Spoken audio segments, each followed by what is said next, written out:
Lep pozdrav, spoštovane gledalke in cenjeni gledalci, ljubitelice in ljubitelji slovenskega nogometa, dobrodošli v našo družbo. S Koroške, natančneje iz Dravograda, smo se sliko preselili na Štajersko v Celje, kjer se bo čez nekaj minut začela zadnja tekma tretjega kroga nove sezone Prve lige Telekom Slovenije. Nogometni klub Celje gosti člane nogometnega društva Gorica v derbiju začelja lestvice. Bojda ima kar precej snubcev, ta nogometaš zdaj je znova v napadu. Kapič, lepo proti Mariniču, mimo gola. Lepa priložnost, prva na tekmi. Lipušček je prišel do strela z glavo, vendar brez prave nevarnosti za Rozmana. Na drugi strani je Kapič. Kapič si pripravlja prostor za strel z levico, vendar visoko čez gol. Žigoni Nosudži. Nigerijec je preigral Brecla, potem pa Kapič, ki strelja v dobro postavljenega Rozmana.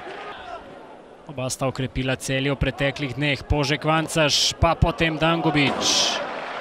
Požek Vancaš medtem prodiral kazenski prostor, Lupeta spet, to priložnost za Cveka v bloku. Kavčič, potem pa še en strel, Žinko je sprožil.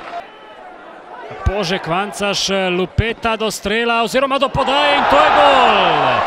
In to je gol, 55. minuta, Celjani vodijo z zadetkom Lovra Cveka. Rumeno-modri, Požek Vancaš je našel Lupeto na desni strani, ta pa je lepo podal v 5-metrski prostor pred vrata Gorice, kjer je bil še prej pa tale protinapad Celja.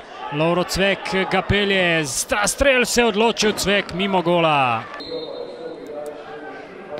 Kapič iz kota, Celjani so se obranili, toda priložnost je za Žigona, ki strelja mimo gola.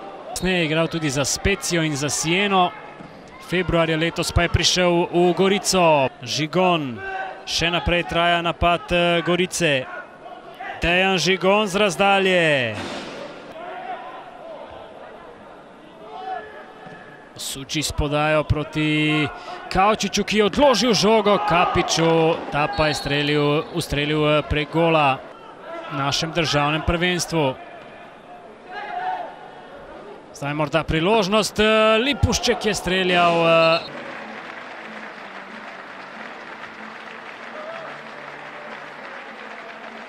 Najprej čestitam fantom za zmago, pa za izjemno borbo danes.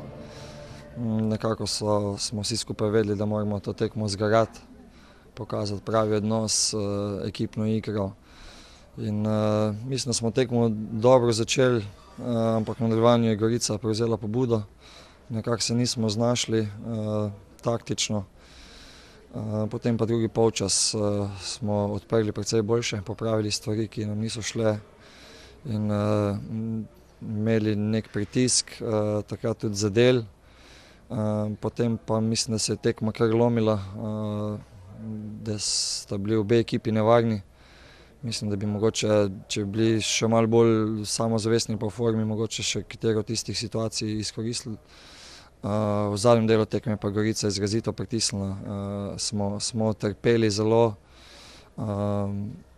so pokazali kvaliteto, bili boljši, si ustvarjali pol priložnosti, bili nevarni, ampak fanti so danes pokazali karakter, izborili in si zaslužili to zmago. Ja, mislim, da nezasluženo. Plačali smo davek za slabih 15 minut drugega polčasa na začetku, ker nismo dobro delovali. Drugače, ostali del tekme, predvsem prvi polčas smo bili odlični, vendar nismo realizirali šans, ki smo si jih naredili, tako da potem izgubiš tekmo, če je tako. Mislim, da je treba biti skozi celo tekmo skoncentriran, da ne pride do takega padca. Zdaj potem na koncu tekme smo lovili na vse ali nič. Bilo bolj taka raztrgana igra, kljub temu je prišlo ven neke priložnosti. Zmanjkalo je malo sreče, tako da smo izgubili tekmo in treba iti naprej.